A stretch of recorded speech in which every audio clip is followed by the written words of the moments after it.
Hey guys, thought I'd drop in before the episode, just let you know that there's a succinct podcast version of this available. This video here, I've left it a little long-winded. I haven't cut it together too much. I just wanted to let the conversation flow. So if you want a more to-the-point, accurate episode, check out the podcast version. It's a little tighter. Otherwise, check out this full-length conversation with me and John. Had an amazing time talking to him, and I can't wait until we invite him back for the next one. Okay, I'll see you in the outro. Till then, enjoy.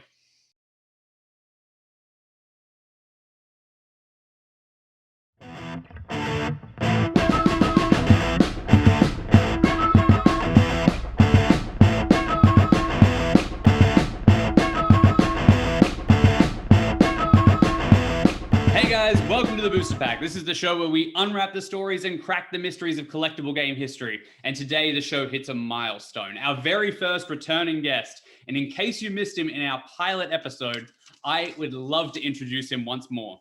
So we are talking to the man who took Alderac Entertainment from a small magazine publishing company in the 90s all the way to the present day. And he has given us iconic games like Tiny Town, Smash Up, and Thunder Quest.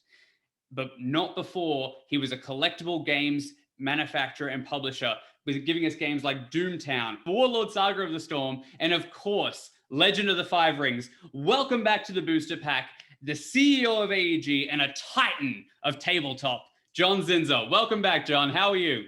Hey everybody, it's great to be here again. This is the best part of my day. So we got only so far last time, right? Only got so far last time, and you have to sort of, you don't know what my day's like, so you don't know where the bar is actually at for that compliment. I'm going to assume very high. There you go. You might have just rolled out of bed for all I know. Do I look like I just rolled out of bed? You don't get this good looking just rolling out of bed. There's a lot of work that went into this. Well, you know what? It doesn't look like it. It looks all natural, bud. Okay, so last time before we left, if anybody actually hasn't seen it, check out our pilot episode, the first episode we ever did. We were talking about things like AEG becoming, going, like I said, from a small company all the way to this massive publisher of Legend of the Five Rings. And where we stopped, AEG had just formed a new company. It was called Five Ring Publishing Group. And John's going to talk about that today and tell us about what that process was like. That's when Legend of the Five Rings became part of a family of collectible card games. So John, do you want to tell me what Five Rings Publishing Group was and why it was formed? Back when we launched Legend of the Five Rings, right at that moment, the first great CCG crash happened, and orders for that product dried up, and cash flow dried up, and we went from having, change your life sales levels on the product to, oh my God, we're going to lose my parents' money, stress. Because they had funded it. They funded it. Ryan Dancy's parents, our families were intricately involved in helping us get to where we ended up getting. It was a family funded business for sure, and so we had a lot of stress when that crash happened.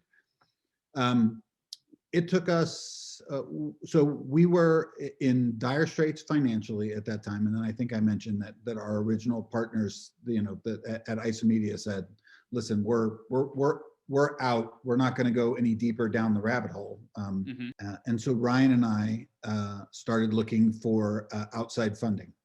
And we connected with a guy named Bob Abramowitz, who was used to be a salesperson for TSR years earlier, but he was sort of an investment guy in the Seattle area. And through our contacts, we sort of got connected with him, and he understood what Legend of the Five Rings was and what CCG business was. And he was a real wheeler dealer, and sort of parachuted in and said, listen, yeah, I can put in money and I'll bring in investors. We need to set something up so that we can do that. And so we spun off the Legend of the Five Rings portion of the business into this new company called Five Rings Publishing. Ryan and I had an idea that we would do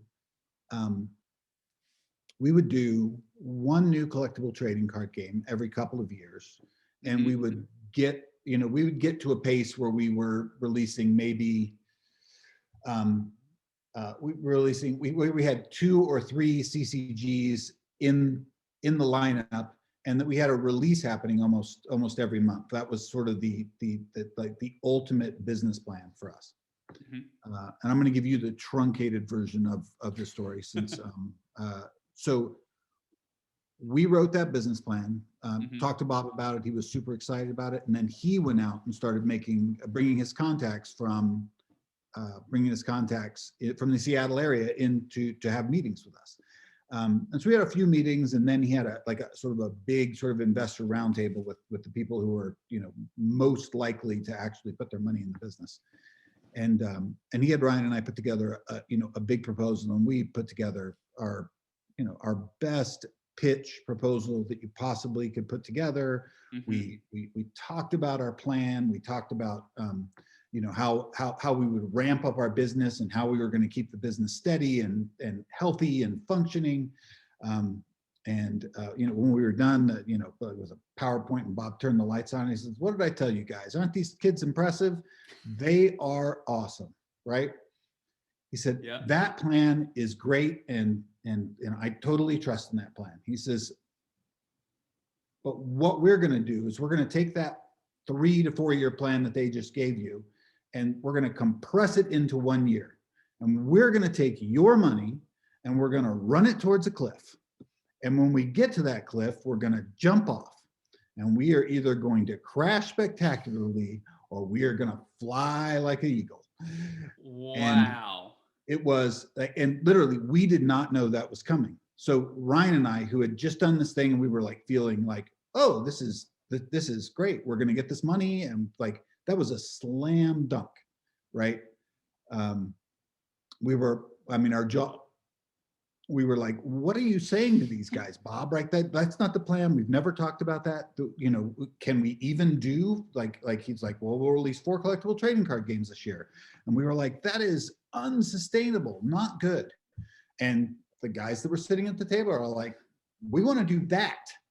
And Ryan and I were shaking hands, and we left, and we walked down the hallway, and we just looked at each other, and Ryan was like, did that just happen? Did Bob just say we were going to make 4 collectible trading card games next year, and we were going to we're going to take these people's money and we're just going to go ballistic with it? And it happened, and they invested in the company. So the new company was only, I had AEG had a small ownership in that company. Ryan Isomedia had a small ownership in the company, and then Bob got an ownership in it, and then we sold the rest of it to investors. Wow. So you went from, obviously we had Legend of the Five Rings last time, and all of a sudden you have this mandate of having 4 collectible trading card games coming out in a single year. So I want to hear about, I've heard that there was other things with these. Last time we spoke, you mentioned that you originally had games in mind when you first did Legend of the Five Rings. You had pirates, you had samurai, and of course you had the cowboy ideas in mind. So obviously they end up becoming familiar games for everyone. Were those immediately plugged in, or did you think maybe we should do what, say, another company like Decipher was doing and look for licenses and other things just to put out these games in such a quick succession? We did a little bit of everything. So we had Doomtown in development down in Southern California at Alderac Entertainment Group at that time. The CCG or the RPG? The CCG. We didn't own the RPG. That was Pinnacle Entertainment. It still is Pinnacle Entertainment. But we had designed the Doomtown card game, and we'd licensed it from them and partnered with them. And we also after that meeting, we immediately went from there to like a brainstorming session at the CAG in Seattle, where we were like, well, what other games? How are we going to get more games? What are we going to do? And so we Rage ended up on that list. We were like, oh, you know what? We know that the Rage is available. We could probably go get Rage. Our friends at Last Unicorn Games were working on the Dune card game. Yep.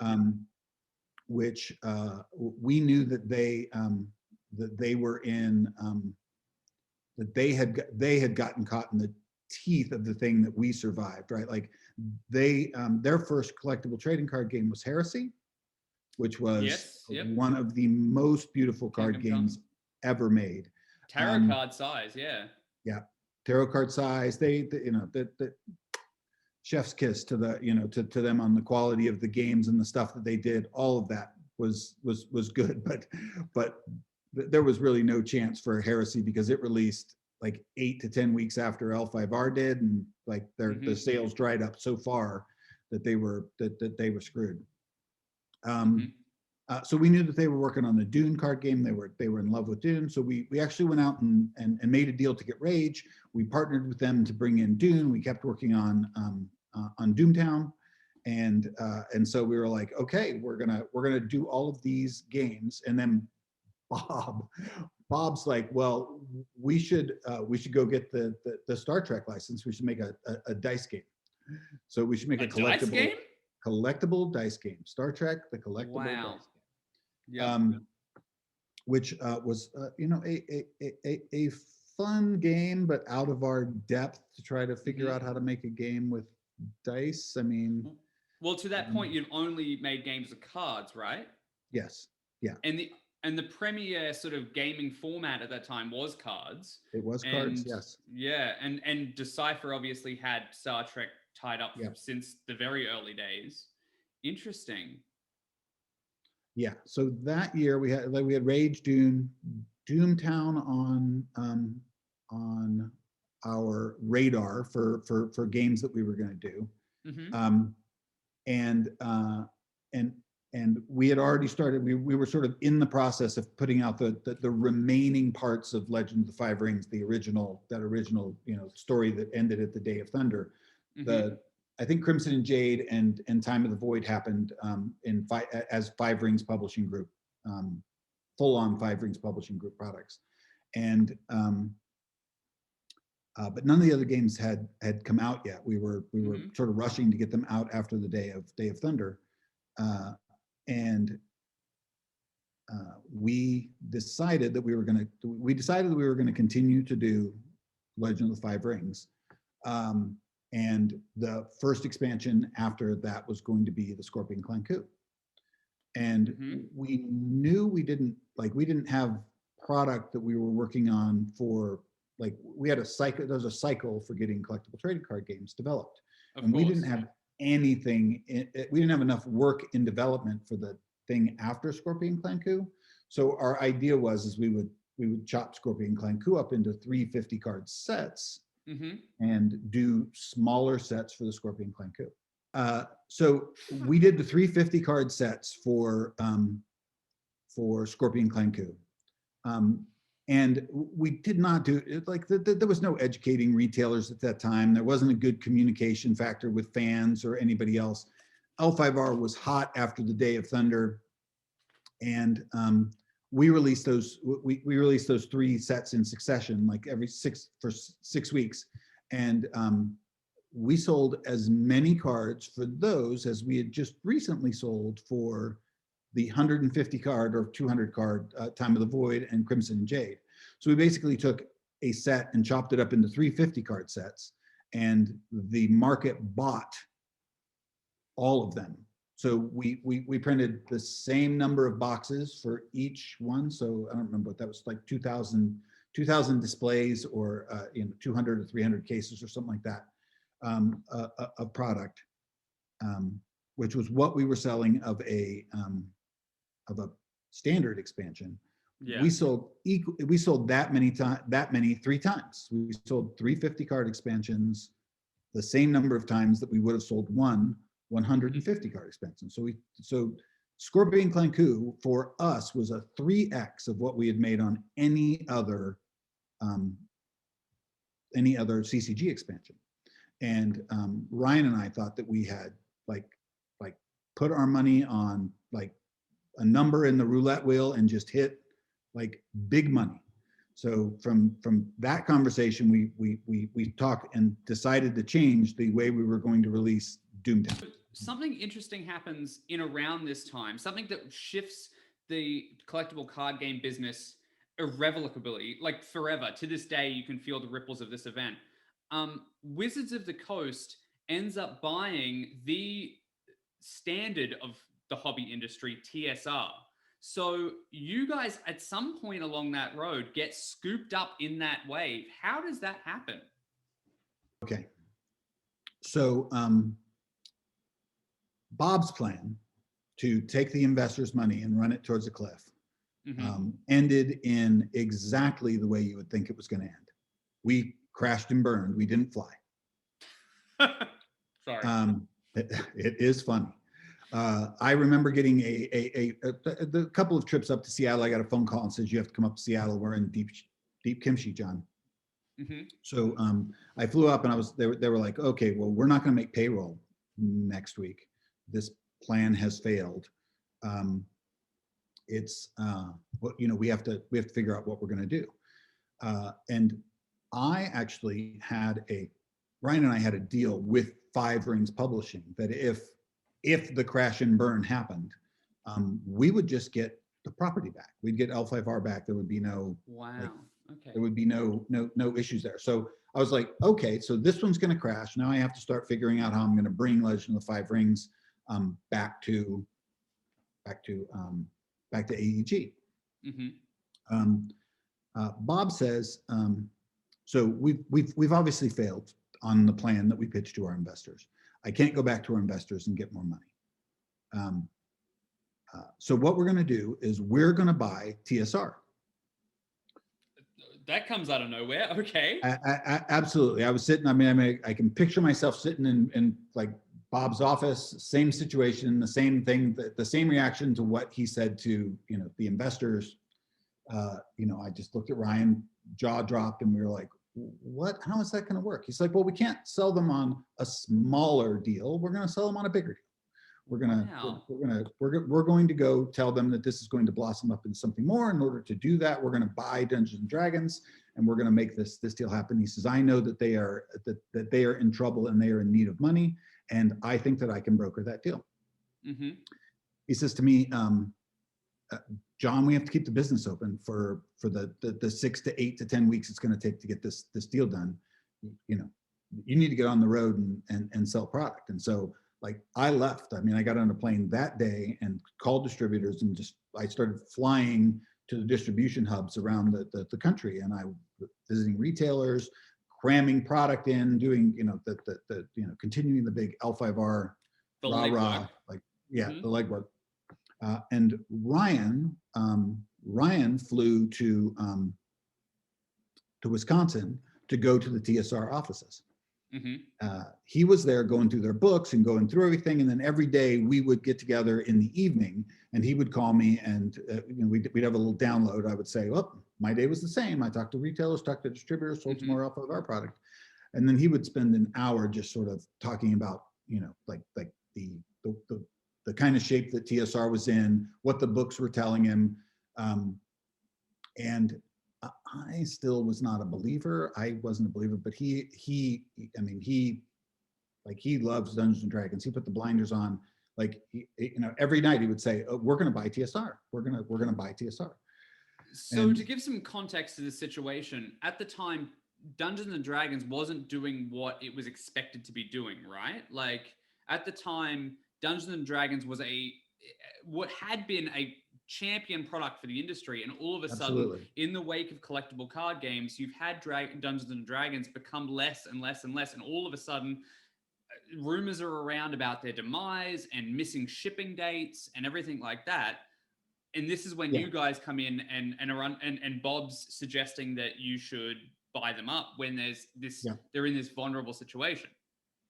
Yeah, I recently wrote a blog about this, and one of the things the thing that made the industry realize that there was a problem is that TSR had the gold standard of printing a schedule for their year and then hitting every one of those dates with every product release, and they were missing ship dates. They went to Gamma, and you could tell that their their employees were unhappy and they were blaming Magic the Gathering for all of their woes.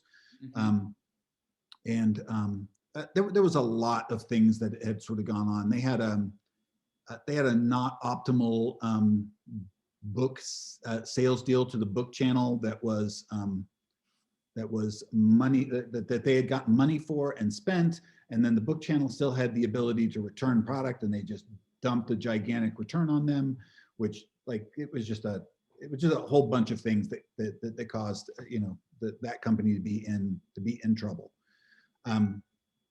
But it was pretty obvious that they were in trouble, and that Ryan thought that we were going to be able to buy them, and that we were talking through this every day.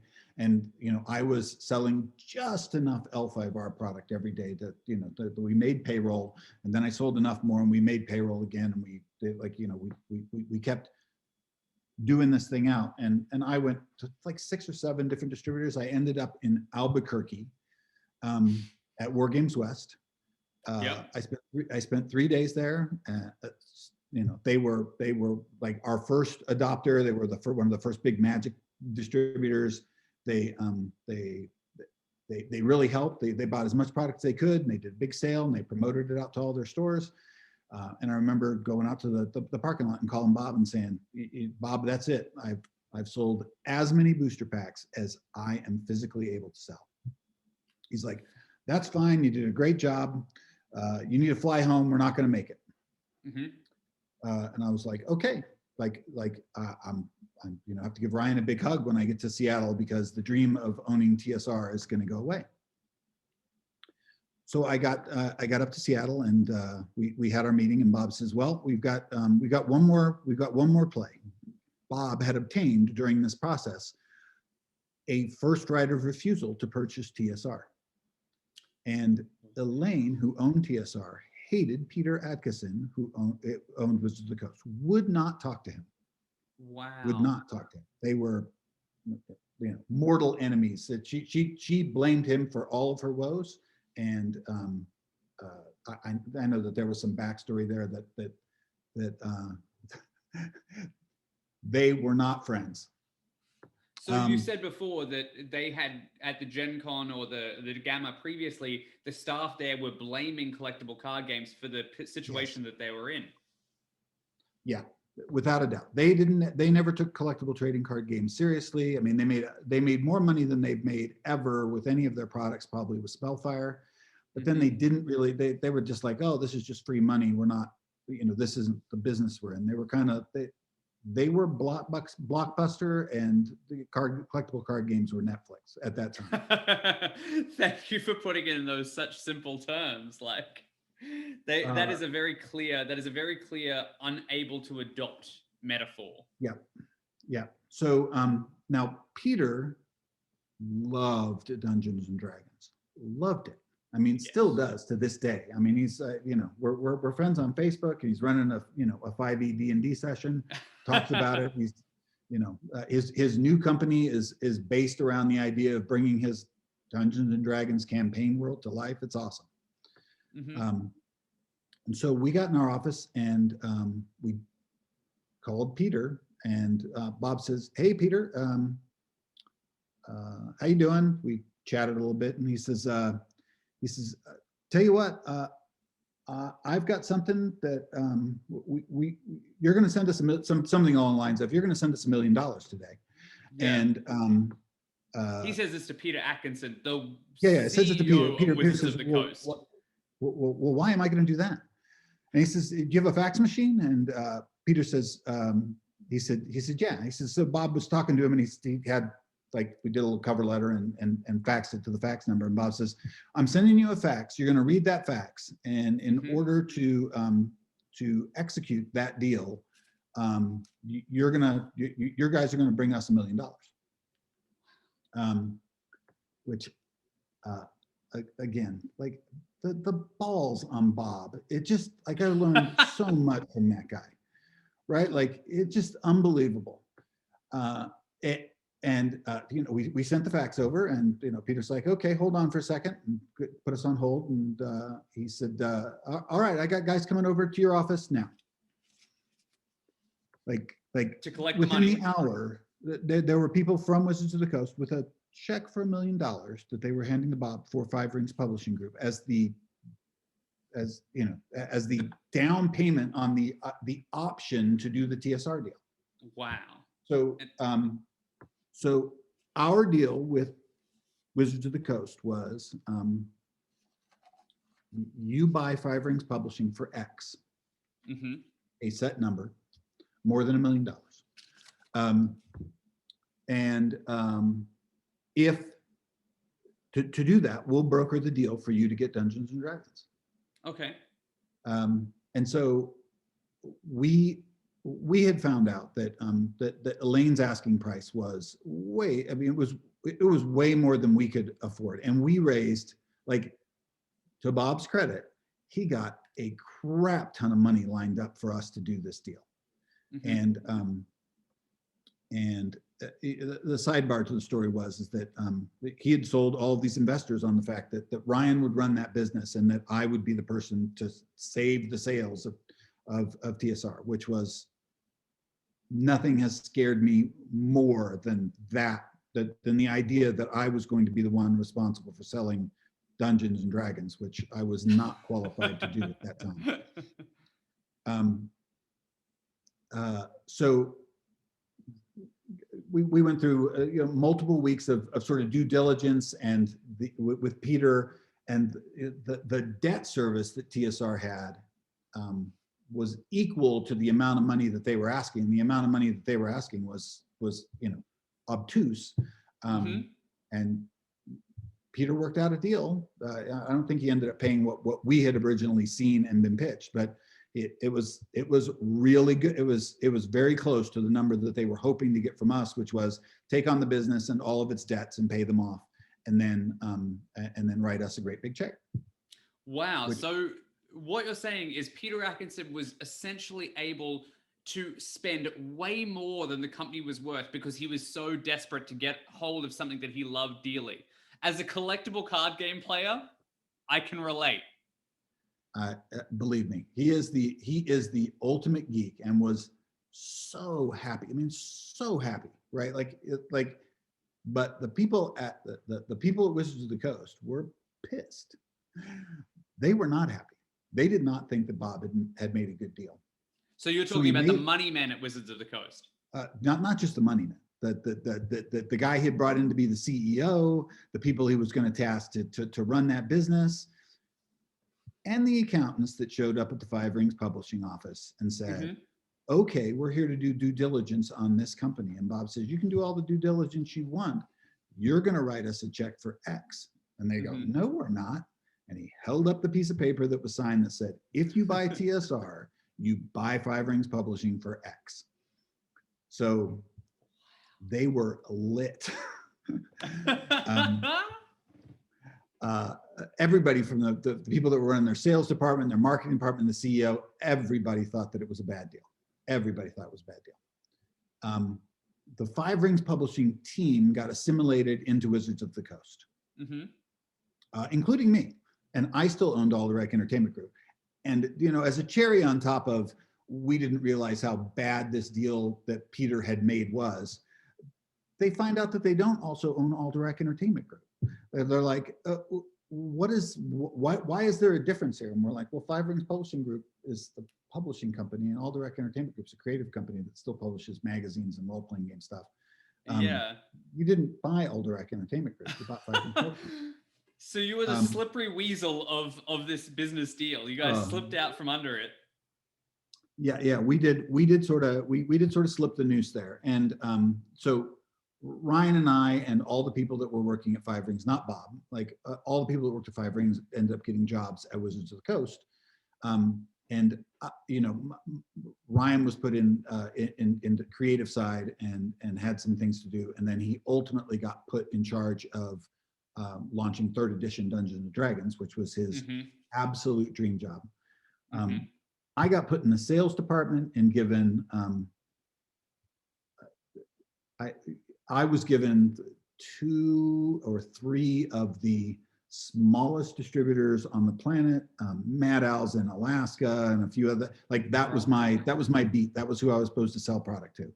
And I went from being a guy that was calling 30 distributors a week and doing international deals to having 3 distributors that I was taking care of. And I would call them and say, you know, how much product do you want today?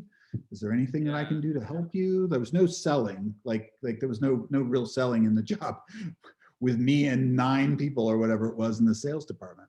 So it sounds like you went from the sort of the top of the pile with 5 Rings and publishing there, 5 Ring Publishing Group, and of course, like when you started with Wizards, almost at an entry-level sales position.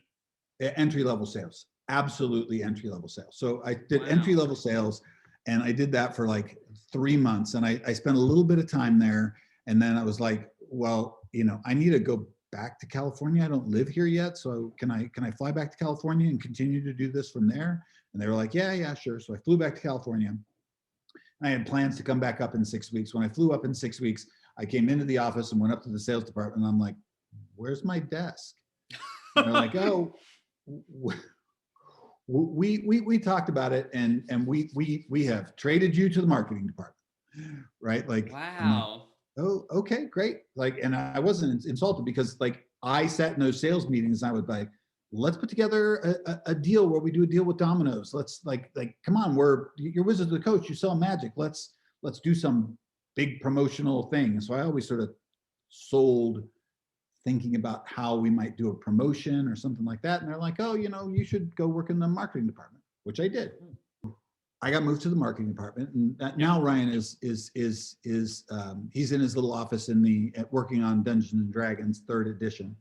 I spent like 3 months up there. The part of 3 months up there, pitched a bunch of ideas, got given not very much leeway to do anything that was worth anything.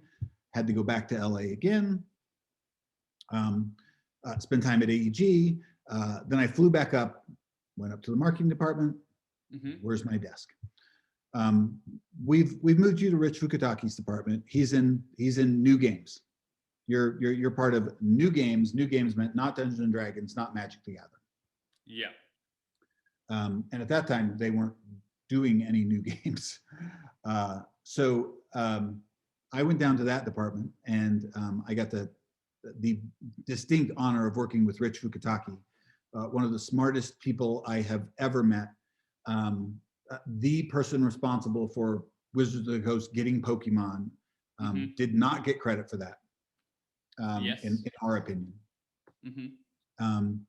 And I worked for Rich for about 6 months, to the date where it was the 1-year anniversary of the purchase of Legend of the 5 Rings.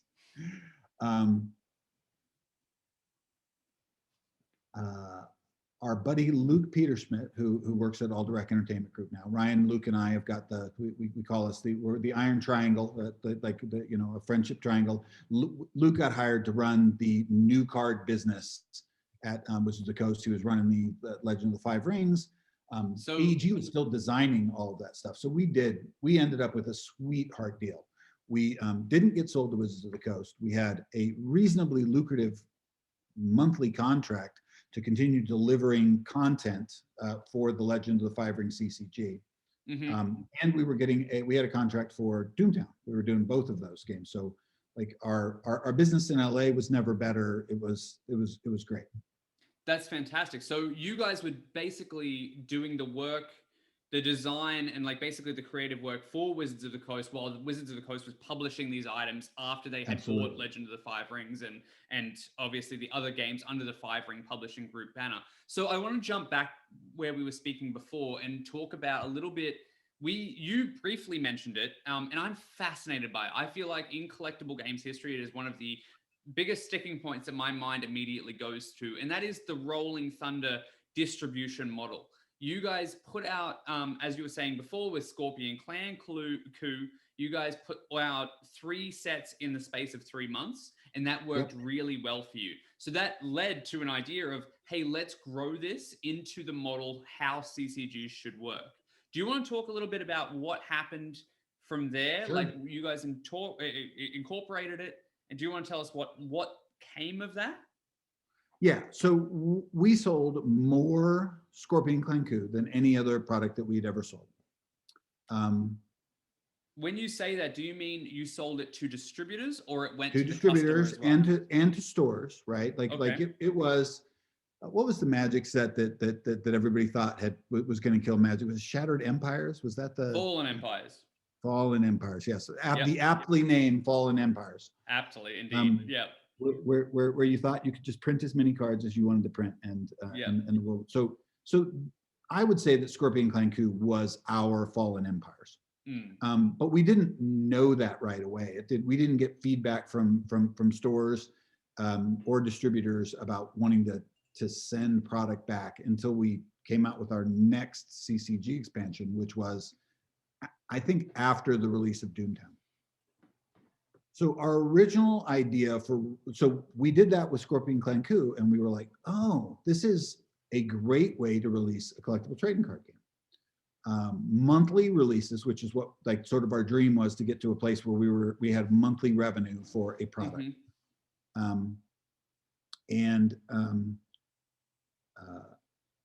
We had this super clever idea where we were going to do a bunch of different size sets to launch Doomtown. We were going to do the 300 card base game, which would come in the big tavern box that looked like a tavern. Then we would do a little 20 card expansion that could come into an outhouse, and we were gonna build a little city on a shelf inside game stores, a little Western town. All of the packaging was going to look different, and that the set sizes were going to be vastly different. Even the sales model on some of them was going to be different. We had ideas about the LCG model before the LCG model actually happened. Doomtown was going to be a hybrid. We were going to sell booster packs in a number of those things. There were going to be a couple of the sets that you could buy all of the cards in that set. And our dream was that you'd have this much shelf space. I got my hands as wide as they can go. About 6 feet of shelf space. But when you looked at it, it would be the best looking thing on CCG shelves in any store. And at that time, most stores were all CCG shelves, right? Like this glass cabinets and then racks and racks and racks of games. So we started that process, and I think the Doomtown, like timeline wise, I think the Doomtown launched when we were still Five Rings Publishing Group, and that idea was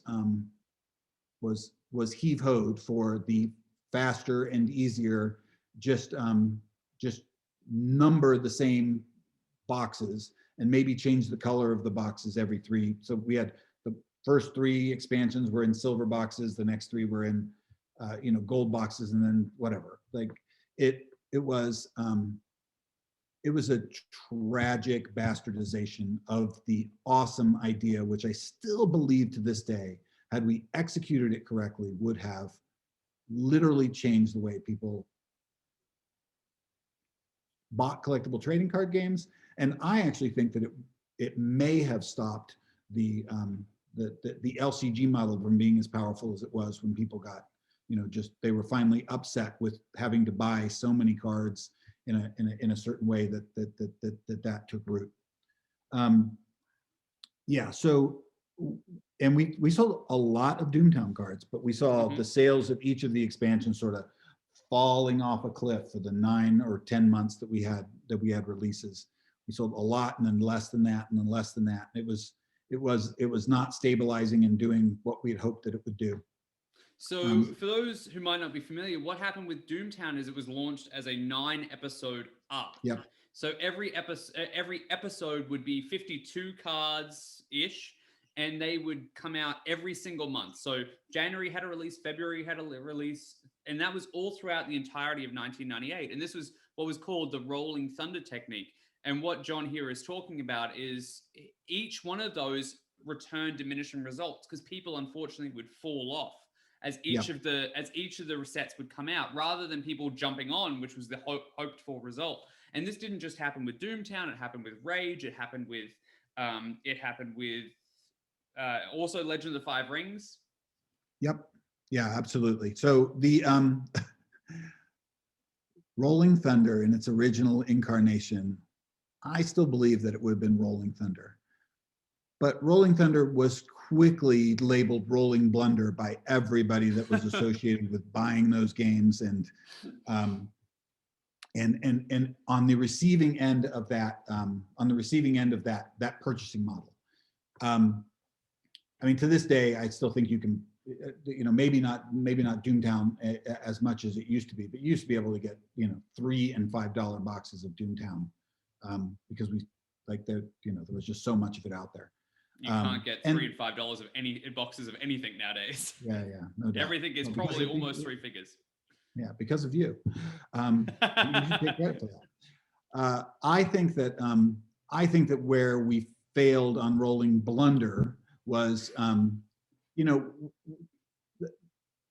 don't even know how many customers we were losing, because Doomtown had a lot of players. It was very well loved, but I think the players realized that we didn't give them a reason to buy a box, right? They would go in and buy 6 or 8 or 10 booster packs, and they figured that was how they'd get their 50 card set. In a 50 card set, only 10 or 15 of those cards are rare, right? So it's 15 rare, 15 uncommon, 25 commons. Like, that was your set. And so they would buy 10, 12 booster packs, get a different rare in each one of them, and then they would trade with their other friends, and that would be it. So the natural cycle of how many cards you would buy changed. When you were an L5R player, or a Magic player, you buy a box and you crack boxes and crack packs and stuff. So we had thought about that before we launched Rolling Thunder, but we didn't account for it because of the greed the company felt after the success of Scorpion Clan Coup. So, like I said, the harbinger of doom for Doomtown and our other things. When you say that greed, was that intent coming from from AEG or Five Rings Publishing Group, or was that greed intent coming from the new owner, Wizards of the Coast? No. It was coming from us at Five Rings Publishing Group. So listen, I'm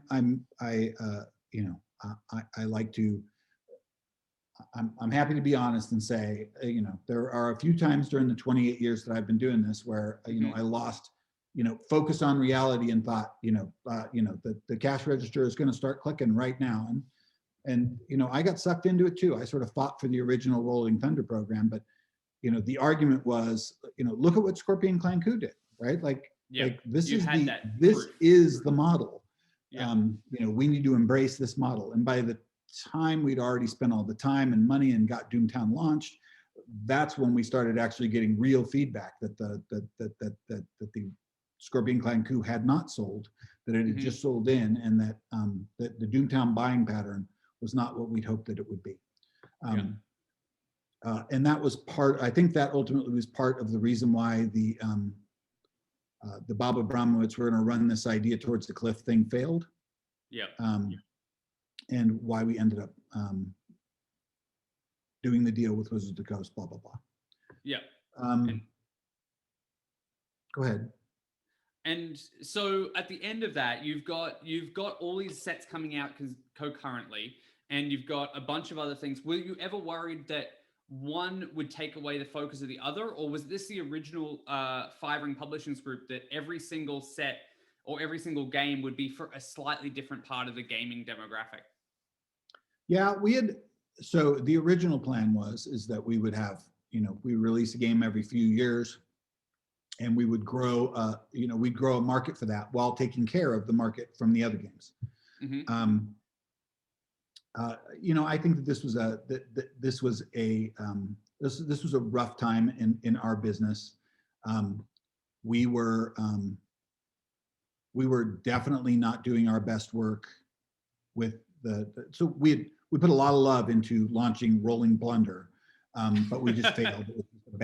It was just a bad decision that sort of sucked that business down with it.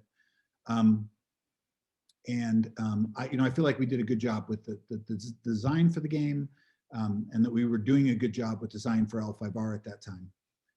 Then we did the deal with Wizards of the Coast, and I went and worked for Wizards of the Coast for a year. Getting back to the 1 year execution date, Rich Fukutaki came to me and said, "That's about it, right, John? A year? It's been a year." I'm like, "Am I finally being let go? Like I've been playing flick football for 3 months here at the office. I'm, like, okay, great. I'm just gonna go. He's like, well, you need to go back and run AEG, and I'm like, yeah, that's basically what I've been doing. I tried to work here, so I did find out from Rich that the reason why I was never given a real job at Wizards of the Coast is because they saw me as the competition, which I was. Right. I'm a good-hearted competition, and I think that they missed out on an opportunity to get the benefit of having me, shine inside of Wizards of the Coast. And I, still to this day, I'm like, they had unlimited funds and unlimited budgets, and my ideas would have been so much bigger than I could have made them at AEG. So I would have liked to have seen what I could have done with a Wizards of the Coast style budget to market and sell an expansion or a game. Well, the Wizards of the Coast style budget is the sky's the limit. Basically, you can Absolutely. set your number and it drives it up as much as you want. I mean, by year 3, they were putting up $1 million as prize support, not even just profit, but like prize support, things that they weren't going to get direct money back from. Yep. The question I have for you here is, it sounds like in this time, we had gone through collectible card games. We had gone through the early days. We had gone through the boom. We are starting to see the stabilization. And what has happened is Five Rings Publishing Group and Wizards of the Coast and everything like that are starting to find where that happy medium is. And something happens by Wizards of the Coast at that time. If it wasn't for Five Rings Publishing Group getting bought by Wizards, they actually ended up getting, and this is something that a lot of people are very curious about because it's been very cloak and dagger if it's actually impacted the industry at the time, but Wizards got themselves a trading card game method of play patent. Would that have impacted the way that you guys operated business if you hadn't had become part of Wizards of the Coast, become part of the beast, so to speak? I don't think so. I don't think so. When they got that patent, I think that they had specific targets in mind, and Five Rings Publishing was not one of their targets. That patent happened prior to our deal with them, and we just basically called them and said, we want to recognize your patent. We'll put it on our game. We don't want there to be any situation where you call us and tell us that we're not going to that we're out of the CCG business because we didn't recognize the fact that we're only doing this because you guys came up with Magic the Gathering. So I don't think they had any Machiavellian views. I don't think that they were thinking, okay, now we've got this patent on collectible trading card games, we're going to use it as a hammer to stop everybody else from making games. I think it was sort of protection for people that were going to try and steal their business or do things that it was a Cold War style deterrent on their side that they ultimately didn't ever end up having to use. I like that definition because it seems like the Cold War style deterrent is the way that it actually played out. It was in place just so that it could be in place. It didn't seem like it stopped anybody from exploring the genre or exploring the category in any way. And obviously it has been used over the years as sort of like a sticking point for people saying that this is why more games didn't come out then or whatnot. But that is certainly not the case. That's total BS. Yeah, absolutely. That is total BS. Yeah. I just wanted to get that on record. Yeah. No, like, listen, they were, I want to go on record and say Wizards of the Coast was never anything but super awesome to me and my family and my business. And I know that for a long period of that time, they were sort of they were the devil. A lot of people were like, oh, Wizards of the Coast, the devil. And I can say that I owe them a gigantic gigantic debt of gratitude. They've never done anything but treat me with great respect. We've made some deals with them which have positively affected our ability to be the Alderac Entertainment Group that we are today. And so, yeah, zero issues with them at all. Well, this is what makes me love the games, like the tabletop games industry so much, is it almost seems like there is no, honestly, even though that there is the push and pull, and obviously there is degrees of competition and stuff like that, even as big as it is now, I don't believe that there is that sort of like sniping of a competition, and who knows if this stays in the actual record, but sniping of competition and actual vindictive nature of the game companies. Everybody is there just to bring fun to the table, literally and figuratively. And it's definitely not something that I think people assume the worst, and I don't think that they should. No, I can honestly tell you that you should not assume the worst. There are some real assholes in this industry, but they are so few and far between that that almost I can't think of one or two people that would come to mind who are I want to be successful and I want to crush you in the process. Everybody working in the gaming industry, they love games, they work on their own games, and so their hobby is playing other people's games, right? Like they want other people to be successful. They just want themselves to be, either a little bit more successful or as successful, right? So it is definitely sort of a win-win or a everybody wants everybody else to win. They just don't want to lose in the process, and they don't feel like they need to crush you to win. So one year I go back to Alderac Entertainment Group. We're still under contract to make Legend of the Five Rings and Doomtown for them. We had Alderac Entertainment Group had on their own created 7C. So we completed the trifecta. We did Samurai, Cowboys, and then Pirates. The aforementioned trifecta that was the original 3 ideas for Alderac's CCGs all came to reality, which is so rare. But we released 7C as an Alderac Entertainment Group product. We were designing games for Wizards of the Coast under contract. It was a really good time to be doing that. But since I'm on the couch right now and being fully 100% honest with you, please be. I don't think we were doing. We definitely were not doing our best work. We were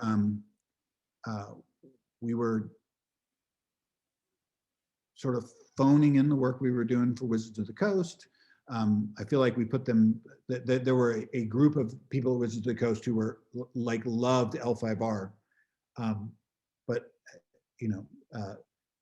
rightfully so had complaints about us not following their directions or doing the things that they had asked for us to do.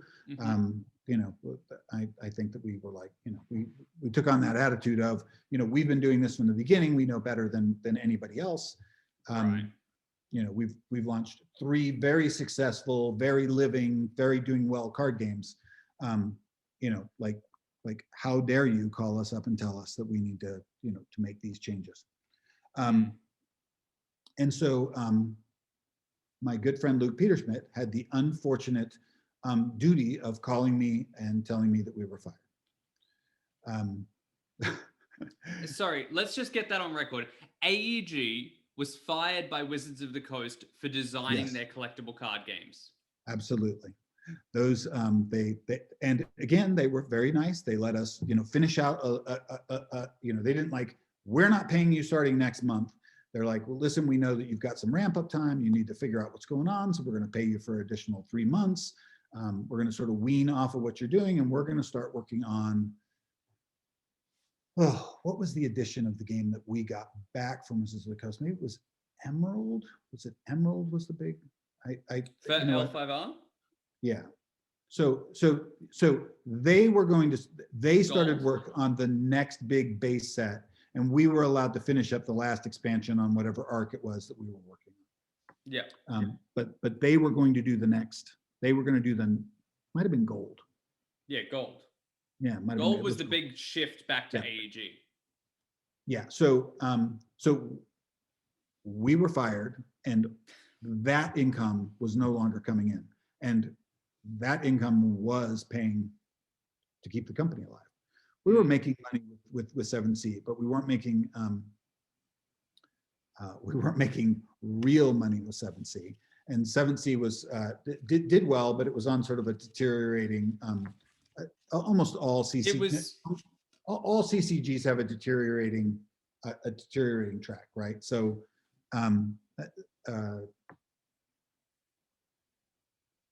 except Legend of the Five Rings. So Legend of the Five Rings had sort of a it had like it got to a certain size and then it just stayed at that size. It didn't go up or down. Although during this time period, I think that it was starting to go down, which was one of the reasons why the Wizards of the Ghost people were worried. So what John is talking about there is, as we mentioned before, there was the Doomtown sales that we saw where it went from popular to slightly less popular to slightly less popular. And that was in such a compacted period. This is just the writ large version of that. And it became a unmanageable sort of force until it went back to AEG. Well, so there's a deeper story there. So please tell it. We got fired. We were I think 7C was starting to wind down. The thing about the way we were selling collectible trading card games is that we would sell you on a lifestyle, right? Like you're going to build your entire life around our game. You're going to travel to Kotais. You're going to travel to special events. You're going to get up in the morning and read the fiction that we've posted up online. You're going to talk to your friends about who is going to the storyline tournament to actually affect the things that you see in the game. And then you're going to talk about that for 4 months until the next product comes out. And then you're going to talk about how we actually implemented that stuff. And over the course of a long period of time playing a game, we would make a bunch of decisions that some of the fan base didn't like. So we would make decisions to kill off a character or not give them a good death, or say we were going to do one thing in a storyline and the player would assume that, oh, this cool character is going to go do this, and then we would have them go do something else. And it was like it was like having a novel with favorite characters and having some control, or believing that you had some actual control over the final results of what those characters were doing. But what you really had was the ear of the person who was writing the story, and you could like guide that ship a little bit, but the person who was writing the story would decide how Doji Horturi died or whatever. So when you loved us, wow, you loved us. But when you didn't, you were pissed. Right? There would be these layers of like, this is my entire life, and AEG is now doing these horrible things to the game that I love. And then a game would reach a point where we were like, oh, we can't do any more expansions for this game because the expansion we're about to ship is going to break even or lose money. We can't keep making this game at a loss. And when we would cancel a game, wow, they would just be livid. Because their view of it is that if we were doing a better job or doing the things that they thought that we should do, or we were mismanaging that business in some way, which I can tell you that we were not mismanaging the business in some way. We were not making decisions behind closed doors on things that we thought would make the players unhappy with the storyline. There wasn't anything like that ever happened at AEG or at any successful company that is making a fandom product. Like Marvel does not sit around and say, how can we troll our fans in the next show? So basically, AEG wasn't trying to do anything against the fans. However, because you had made this structure that was a lifestyle game, it had become almost like a partner or an employer of these people's lives. So obviously, there was going to be some animosity. There's going to be so much, when there's so much emotional involvement, like there was, like the L5R fans, you're going to get the other side of that as well. Yeah, ownership creates the belief of ownership creates super passionate people on one end of the spectrum and super passionate people on the other end of the spectrum. For years, we benefited from the super passionate people on the good end of the spectrum, who would go around and do demos and teach people and say nice things and tell the stories and do that stuff. And then the two-headed snake bit itself.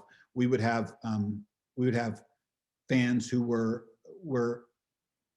so unhappy that they started to poison that they were trying to poison the well and make, like misery loves company. We want you to be as miserable about the things that AEG is doing to this game that we love and we have ownership in.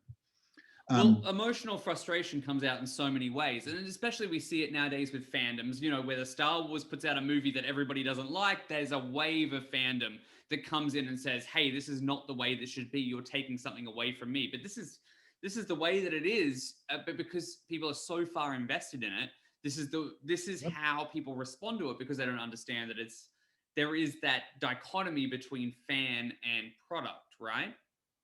Absolutely. So I know the secret weapon against that thing after doing this for 28 years. Good. Make really good stuff. So there's always some truth in that, like the fans get unhappy and they start to rally around their beliefs on what you should do with Star Wars or Marvel or Legend of the Five Rings. If you make great content, all is forgiven, right? Like the most recent Star Wars television show, the Marvel TV shows are examples. The way that Marvel ended their they get season 3, I think it's phase 3. Those movies were some of the best movies ever made. For fans, with lots of fan service and cool story arcs and great character casting, right? Like make great content, and that is the way that you battle. It is not going into your office and complaining that the fans don't know what the heck they're talking about, because ultimately they do know what the heck they're talking about, right? Like they're the ones giving you their money, their time, their passion. Like they're who we're answering to.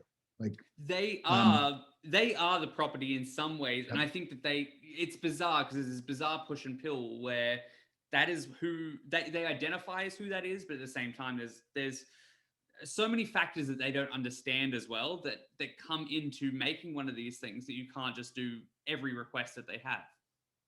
Yep. So before we got, so I'm going to just tell a quick side story about L5R. Before we got fired, one of the expansions that Wizards of the Coast put out was a set called the Spirit Wars. There's a lot that changed with the Spirit Wars. Yes, you're very right. I would love to hear about it. That is the expansion that cannot be officially named anywhere. Yeah.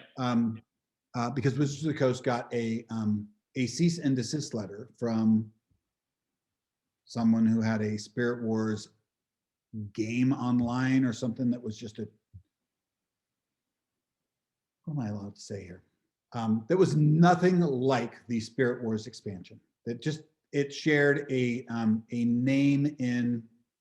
Wow, I am on fire today. It shared a name in spirit, but not in like the Spirit Wars expansion for Legend of the Five Rings was Legend of the Five Rings Spirit Wars, not Spirit Wars the game. Yeah. And they sent Wizards of the Coast a cease and desist letter and said, I'm going to, we're going to legal up you guys and do the stuff. And I remember being in the legal offices with the Wizards of the Coast lawyers and them going, like we're gonna have to change the name of that expansion, or we're gonna have to agree to this guy, and we're gonna have to send him a check. And I was just like, no, I was gonna curse right there, but no, please that feel guy's free to. Yeah, that guy's just a dick. I don't want to send him any money. Like he is failing. His business is not doing, and he's basically just like trolling Wizards of the Coast because like we never would have gotten that letter if we were Five Rings Publishing Group. You're only getting it because you're Wizards of the Coast.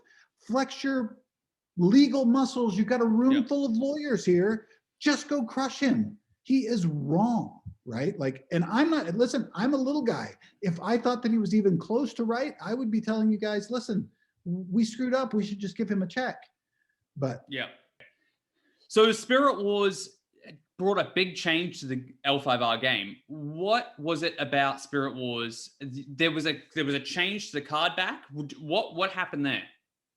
So we get to recall our hero Bob for this story. So Bob, unbeknownst to Ryan and I, applied for a registered trademark for the Legend of the Five Rings logo.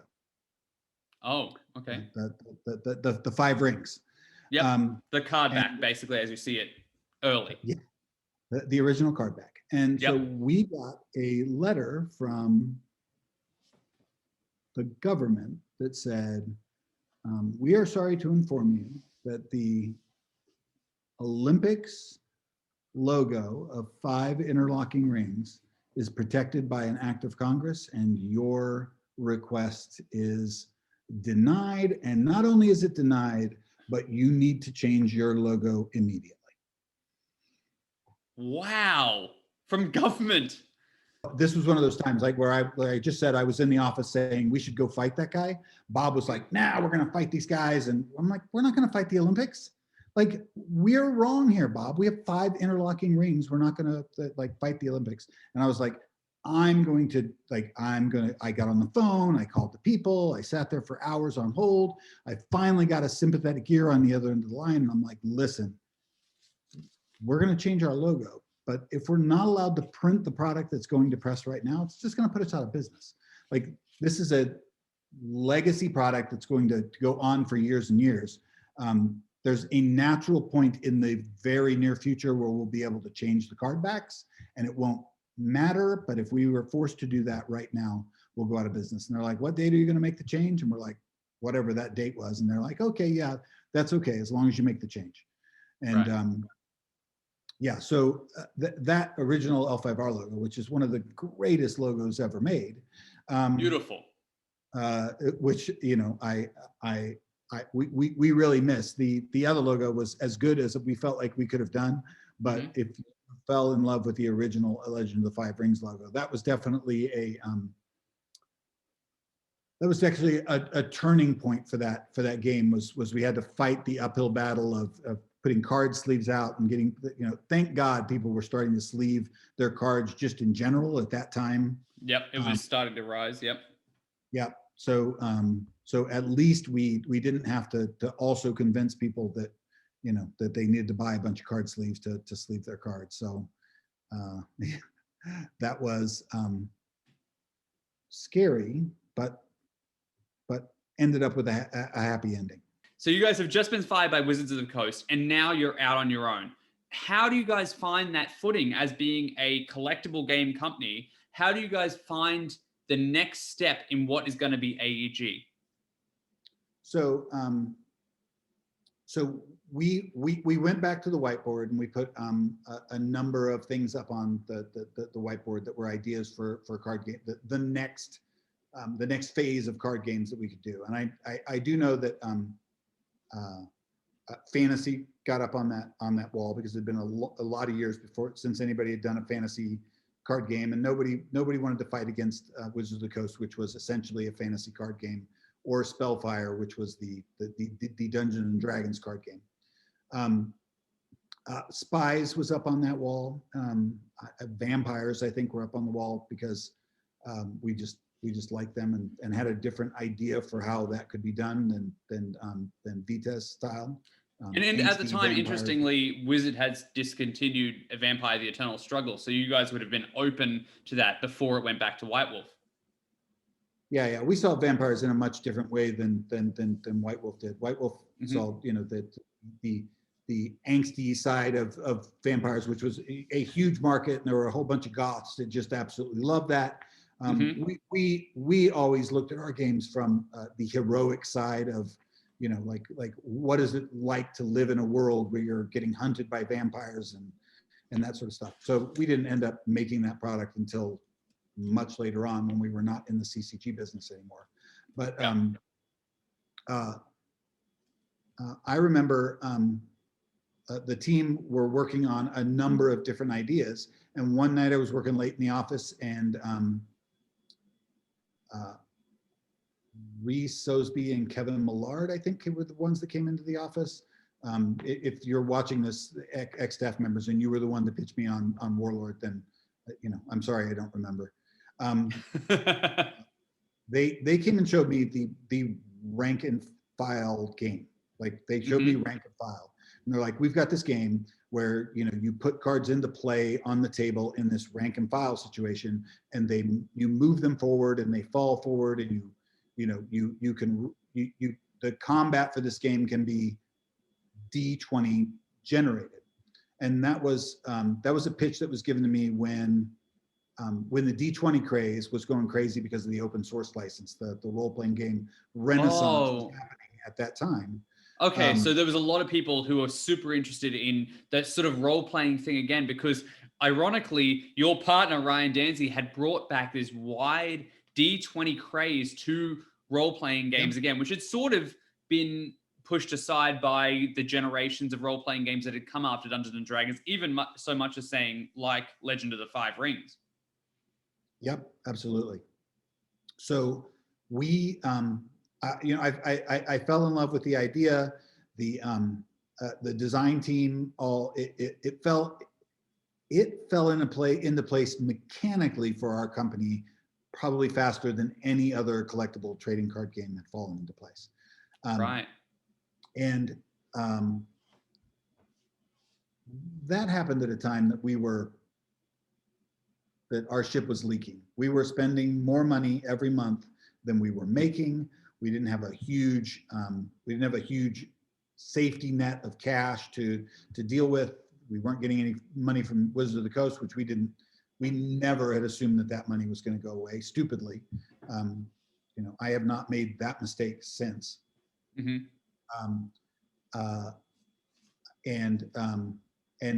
And Warlord really started to come together for us as a product. And it was, you know, like we talked about, it's easy to teach, and it was very addictive gameplay wise, and it was super topical because, you know, Dungeons and Dragons 3rd edition was so hot. Well, it's the game that you marketed it yourself as the game you already knew how to play, because essentially, if you've ever played one of the Dungeons and Dragons or D20 style role-playing games, it essentially naturally got picked up, because the key mechanic in it is you roll a D20, and all of a sudden, that's essentially how the cards interact with one another. I will not do this often, but I give myself a chef's kiss for the game. So we were in we were in trouble of going out of business if we did not have a hit at that time. And so we took every penny that we had and dumped it into the marketing for that product. We printed 400,000 demo decks, and we had them inserted into every major magazine, gave them out in kits and bundles to all the stores across the country. And we there you go. One of these, like, so these 400,000 of these reached magazines like this one. Magazines like this one came packaged like that. Yep. It was, you know, I think that the launch of Warlord was our single greatest marketing achievement ever. We actually spent, thank you very much. We spent, we had a huge budget, and we had an idea of what we needed to accomplish. We threw a gigantic party at Gamma for the retailers after the decks had been put into the magazines. And, you know, we gave a small cash prize, you know, thousands of dollars plus some free product and different things. Every person at the Gamma show showed up, all of them, distributor sales reps and all the retailers. I mean, it was literally the biggest pre-release of a new game ever, without a doubt, in my opinion. There were hundreds of people that played in that tournament. Wow. Okay. And they played with those demo decks. We had 4 different demo decks, and they played one of those 4 demo decks, and it was awesome. That's amazing. So in the lead up to launching Warlord, that we had just put all of our love and energy into, we agreed during while we were off camera that we are now on a roll, and so this conversation will continue. We got a call from Luke Peterspit, and again, I want to say that Luke and Ryan and I are best friends. Him having to call and fire us because we weren't doing a good job. I was mad at him for a while, but I quickly forgave him and said, that's not on you, that's on us.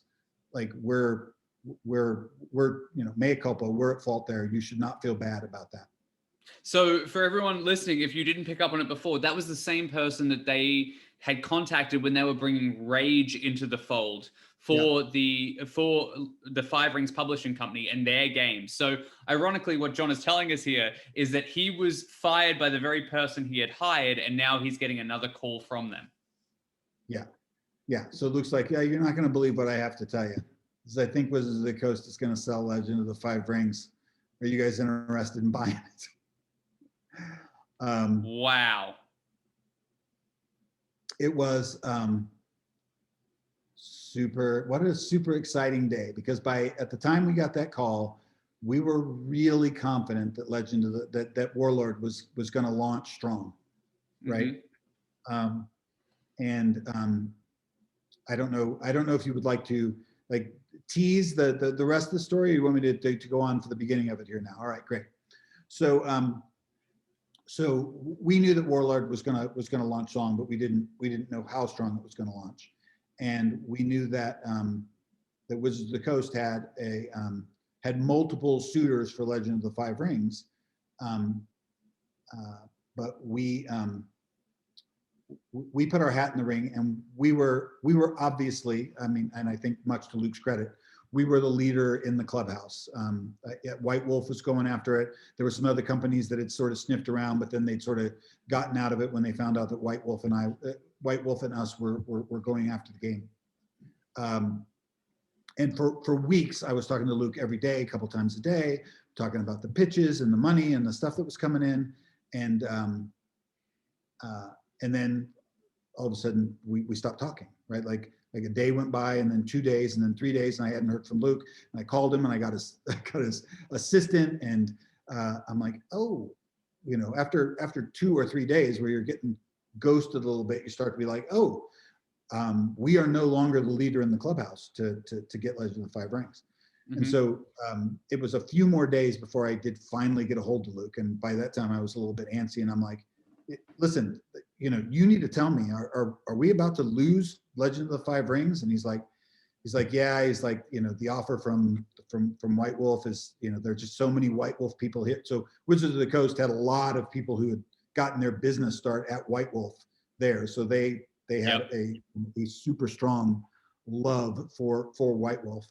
And the deal that White Wolf had offered them was really good. But I didn't know what that offer was. And I just told Luke, I'm like, listen, I need to pitch Peter and these people. I need to pitch the team that's making this decision, to do this.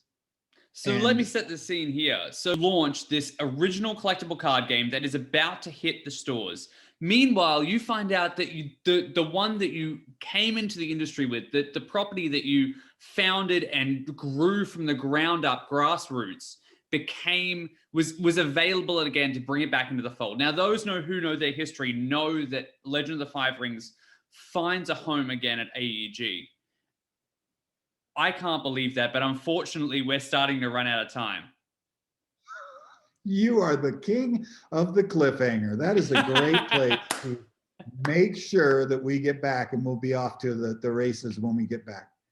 So this returning episode, this sequel has now become a mini-series we're going to invite John back again if he'll accept our invitation, and we will continue from the start of both the launch, the coinciding launch of Warlord, and we're going to find out how the Legend of the Five Rings got away from Wizards of the Coast and got back to AEG. So just before we go, there is a couple of things I do want to clean up. There is some community questions I want to ask, and then I want to play a fun little game. How would you feel about that, John? I think that sounds like a fantastic way to end this session. Okay, well, with a new episode promised not too far down the line, and some community questions for the latest episode here, let's ask a handful. So, John, I'm going to refer to the community here, and there's a couple of questions of things that we may have talked about, things that we haven't. Yep. So there's a couple of questions here. Let's ask from Rodrigo P. Herrero, what was your inspiration for battle packs in Warlord, and why was that model not used more widely for other AEG games? So battle packs were playable booster packs, I think. So battle packs were randomized cards that had maybe 10 to 20, 15 random cards and then 10 fixed cards. They were our answer to sealed booster pack play. So we didn't have Warlord was not a good game that you couldn't really draft Warlord the way we did our booster packs, and or Legend of the Five Rings or Burning Sands or any of the other games. So for Warlord, we had realized that you could make an actual playable pack of cards with 25 cards in it. Buy a booster pack, get some new cards along with the key cards that you needed to play the battle, and it became just a sort of a nice new entry point product that was a fun way to experience Warlord. Well, I think it was incredibly inspired. I think it was a very popular product, and I think that a lot more games could probably benefit from using it, especially with that sealed model, which is so essential nowadays. Yeah. So we do have another fan question here. Brent Strunk asks, don't other AEG CCGs specifically Legend of the Five Rings had a fan-driven story. Why was that story not used for Legend of the for Warlord and other AEG games? So here's what we found over the life of doing our card games. Fans like new experiences, right? Like we did interactive storylines for Legend of the Five Rings and for Doomtown and for 7th Sea, for Burning Sand. So like that was sort of our trademark. With Warlord, we realized that the effectiveness of getting people totally hooked on what was going on with those with characters was going to be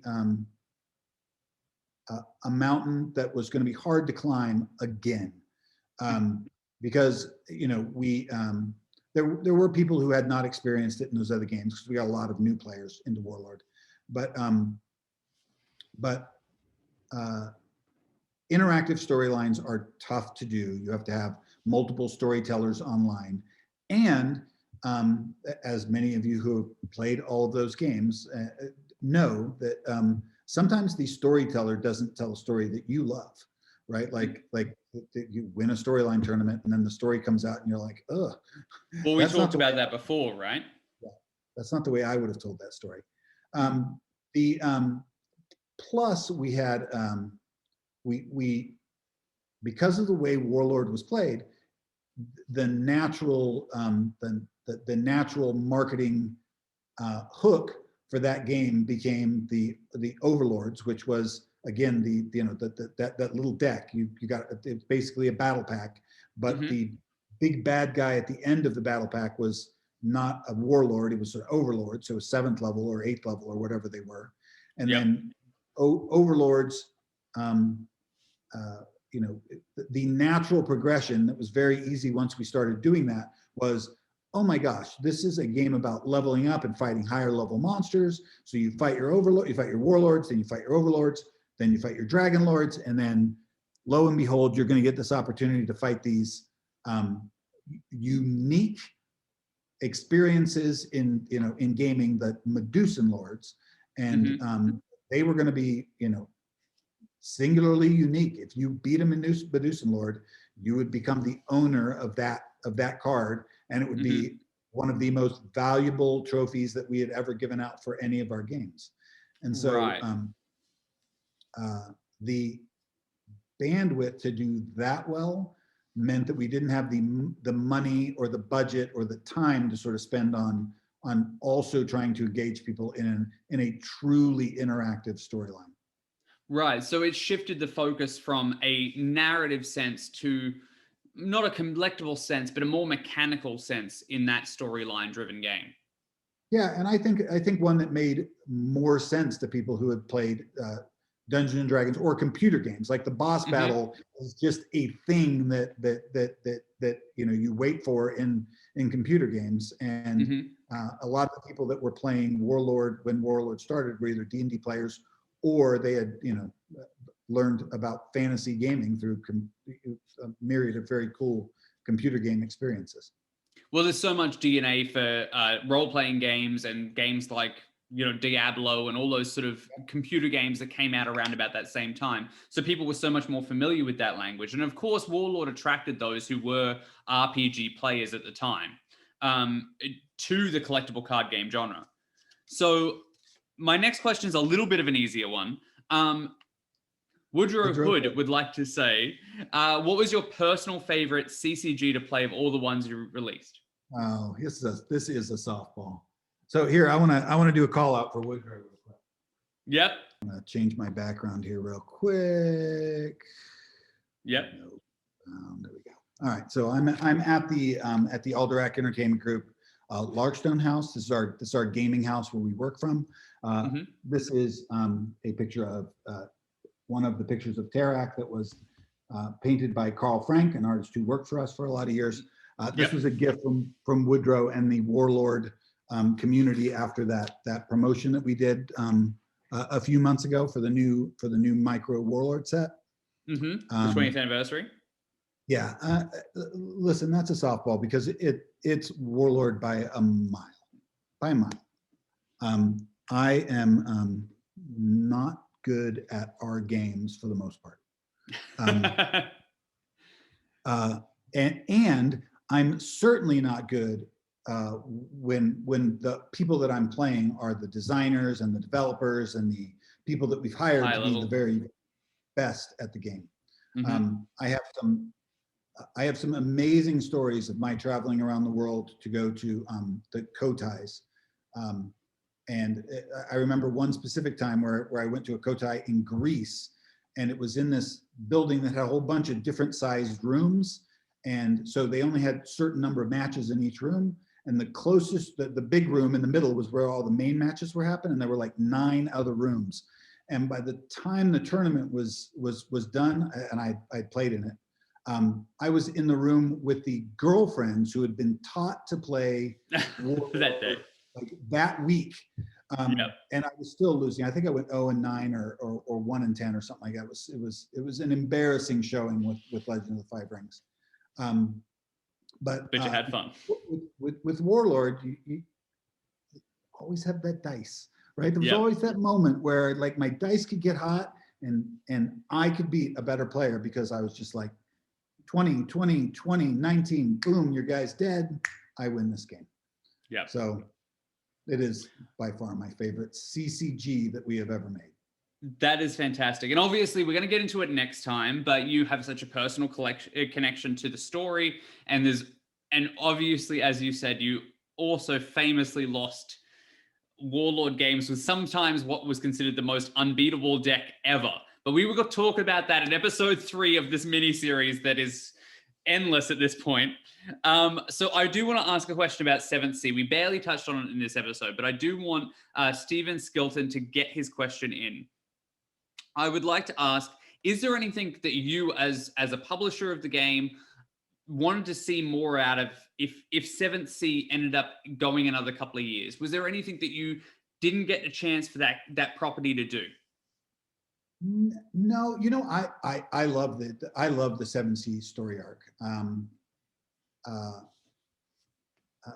Put a pin in this, because you can ask me about this in the next episode.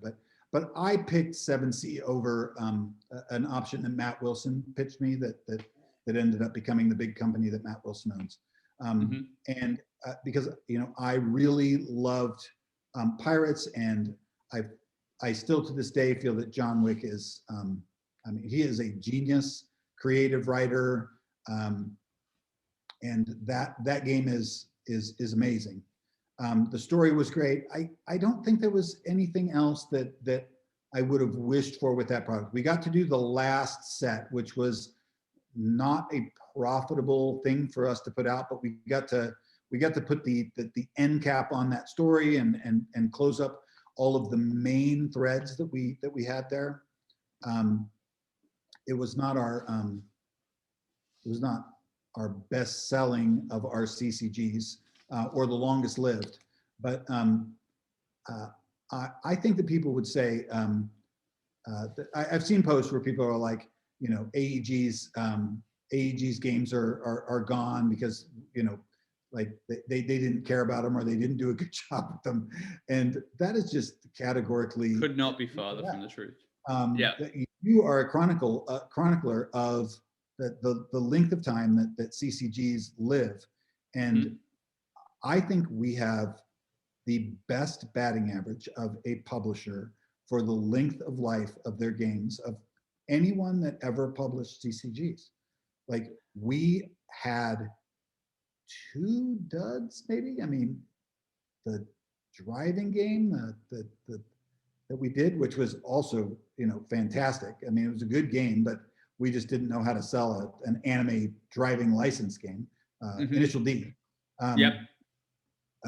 But I think that all of our games had much better than standard life cycles than other games did, and we owe a lot of that to our fans, and to how passionate people were about the stories, but also the team of people that we had working on them.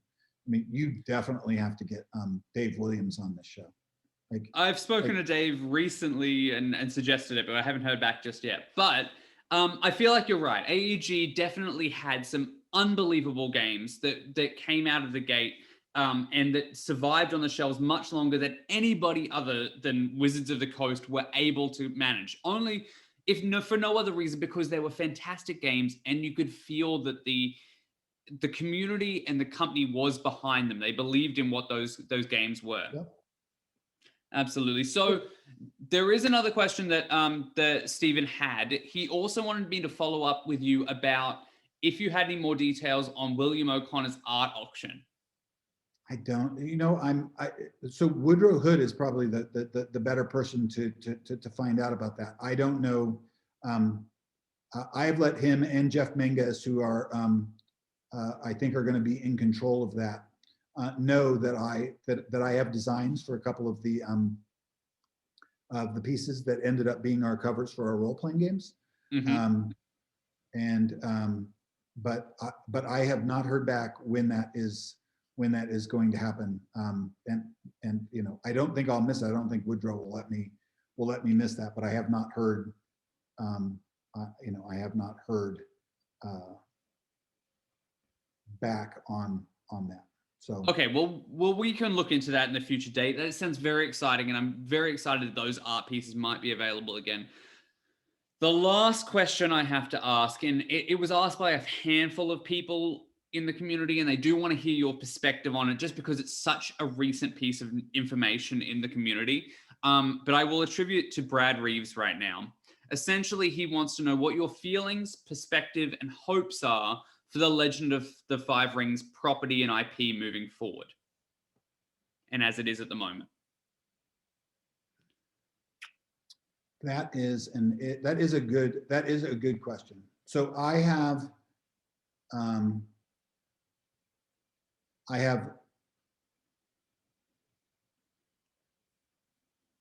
Bearish is the good one, right? Bullish is good. Bearish is bad. Bullish. I'm bullish. Yeah, bullish is good. Yeah. I am bullish. Bullish on is the ambitious. Future.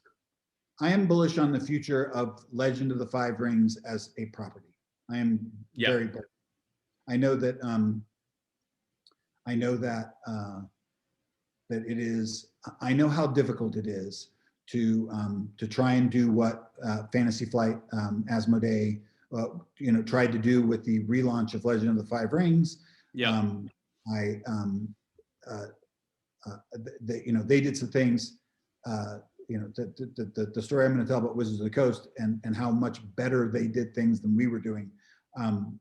It rings out here. They did a lot of things really good with that property, and I'm actually really, really excited about where it might go next. But I am, not at liberty to talk about any of it. But ultimately, more because I wouldn't if I knew, but I don't really know. I've just talked to some people who do know, and they've told me, "Don't worry, the future of L5R is so bright you're going to have to wear shades." So. Well, I'm so glad to hear that you have that confidence in it. And I hope that everyone else can garner that same confidence, because it is a fantastic property. It is a fantastic license that has endured literally this year or last year, 25 years. And this year is its 26th year, and it will keep going on and keep surviving. Something like that doesn't disappear just because this particular incarnation has ended, much like it did back in 15. There will be another one just down the line. So I don't think that there's going to be any issue there whatsoever. I'm so excited to see what the future of that game holds. Yep, as do we. Yep, absolutely. So, all right, they're the tough questions out of the way. Let's do the crazy, silly ones. So basically, the way that I want to end these episodes nowadays is a little original game we have now on this show called Kraken Questions. And essentially, we have 3 booster packs of questions that I would like you to pick one of these colors. We'll crack it open. 3 of them will be fun, silly, common questions, and then 1 will be a more serious, rare question from this booster pack. I don't know what's in there. You don't know what's in there. We could be talking about anything. What do you want to try? What color? I am always yellow, so yellow. All right, let's go yellow. Let's see what's in yellow today. All right, so we're pulling open yellow. Let's see. I love that you're actually showing that this was sealed prior to the meeting. Absolutely. This is the yellow pack. It's open now. It's Kraken questions. So the first common question is interesting. All right, this is relevant. What is your favorite CCG that you've been involved with, that you haven't been involved with creatively or professionally?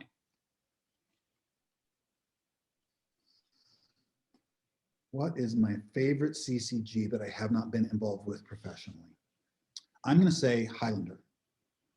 Wow. All right. Highlander fantastic.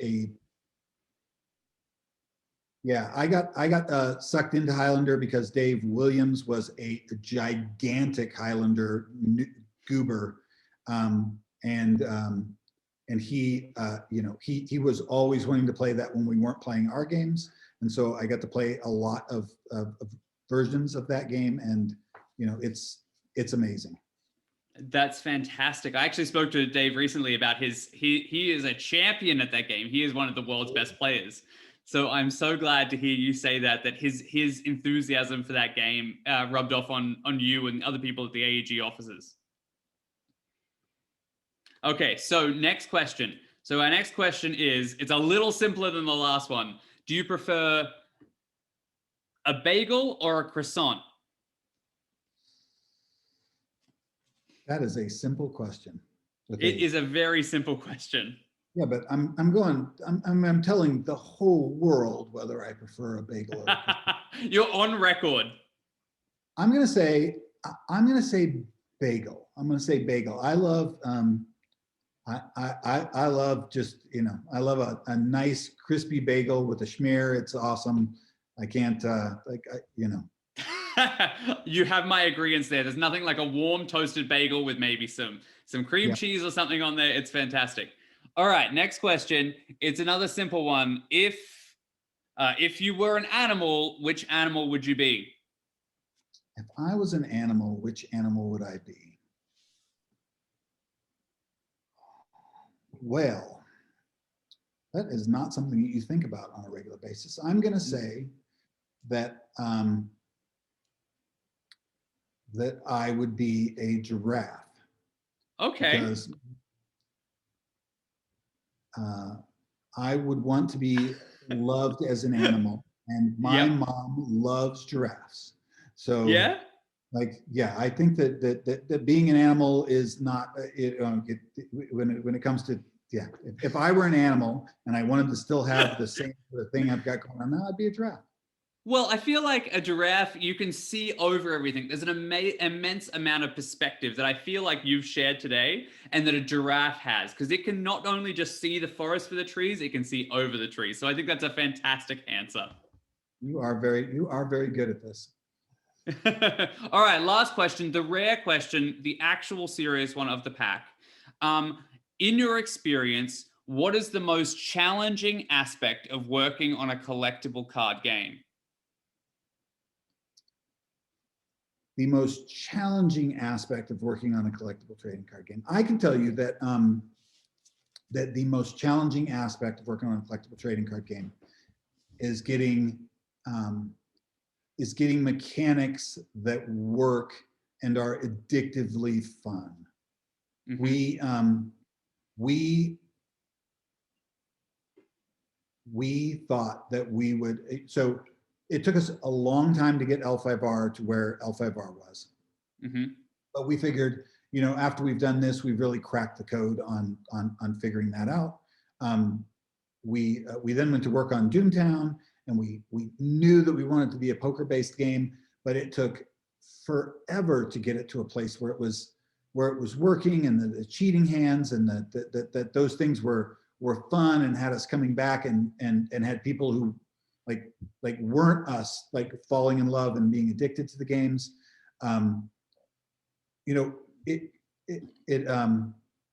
It's a challenge to have a theme that that you're designing to, and then know that you have to, like, you want to make mechanics that sort of immerse you in that game, because you're telling a story and you're doing all these other things. So I think that landing on really good mechanics to know that you're at a place where that game is ready to be played and seen and just pummeled by players, because players that play CCGs are way more merciless than people that play your board games. So we make board games and card games now, and we don't have, there are people that play them that just play to win.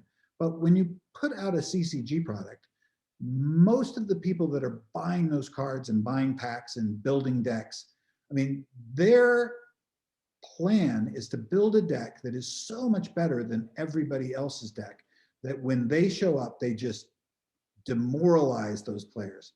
And they are ruthless about, like, I'm involved in a conversation with a bunch of designers about, testing for edge cases and weird things that you would never think to test for in your game, like like you have a game where it's easy to make people discard cards, and then there's an edge case where somebody can like get this thing going where they're just making everybody else's game sort of super unfun to play because they don't let their deck work. Like when we first started making CCGs, we didn't know that, like, we weren't fully aware of how ruthless good players were going to be with our work. And so when we ran that ad, for L5R back in the day, 900 cards, 0 broken, 0 banned, like that was true, but that was also sort of like it was braggadocious. Us dancing with the devil, and that was not true for very long. Yeah, I've definitely heard that L5R had certainly an impact, that once players started mixing it in, and people are going to do that. Every I think we spoke about last time, the good stuff is always going to float to the top.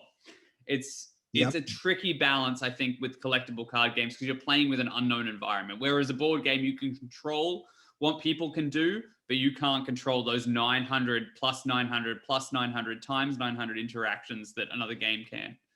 But that's it's always a card that you don't spec. Like, we know that card draw is the devil. You should never put card draw into your card games because people will find a way to draw as many cards as they can, which gives them more options than other players. I mean, that's a lesson that anyone making a card game or a game should learn, that card draw is the devil. But it's never it's never. You just got the tagline for this episode. Card draw is the devil. So it's never those cards, because we are aware that they are bad, and we'll make that mistake and put things like card draw into games and be like, oh, what were we thinking? We knew better than that. But it oftentimes is a card that just gives you an additional +2 or is situationally good. You're like, oh, that card's situationally good. That leads to something like the Lion Speed deck just ending games in 3 turns. You're just like, what is that guy doing to our game? Like, that's crazy. I'm putting Matsu Go High with that card, and wow, that is just so fast and so broken. Well, there's no way that a collectible card game manufacturer or producer could actually test the dozens upon thousands of combinations that come out of every single release. And that's part of the fun, I think, of playing collectible card games, is being that player that finds that Lion Speed deck, or being that sort of thing that drives the excitement about these games forward so much. But unfortunately for this episode in this now mini series, we're going to have to leave it there. Great. So that's it for another episode of the Booster Pack. I was so excited to have John return with us. Thanks so much, John, for joining us. And I can't wait to have you back for what seems like another few episodes now. We've got at least 2 more episodes that I can think of. So this is great. It's been a fantastic chronicle. I can't wait. All right, guys. Thanks so much. Goodbye from me. Goodbye from me. Thank you. All right, everyone. In the meantime, thanks for watching the Booster Pack. Keep shuffling. Hey guys, hope you enjoyed the episode. As always, I just wanted to let you know a few things at the end. If you've got any feedback for us, hit us up on Twitter and Facebook. That's at CCG History. Subscribe here for any future episodes. And when John returns in our little mini series we have going here, I can't wait to hear more stories about Warlord and how L5R got back to AEG. All right, that's it from me. The other thing is, if there's any games you want to hear about, let me know in the comments below or on Facebook and Twitter, again, at CCG History. Otherwise, have a good time. I will catch you next time for the Booster Pack. Keep shuffling.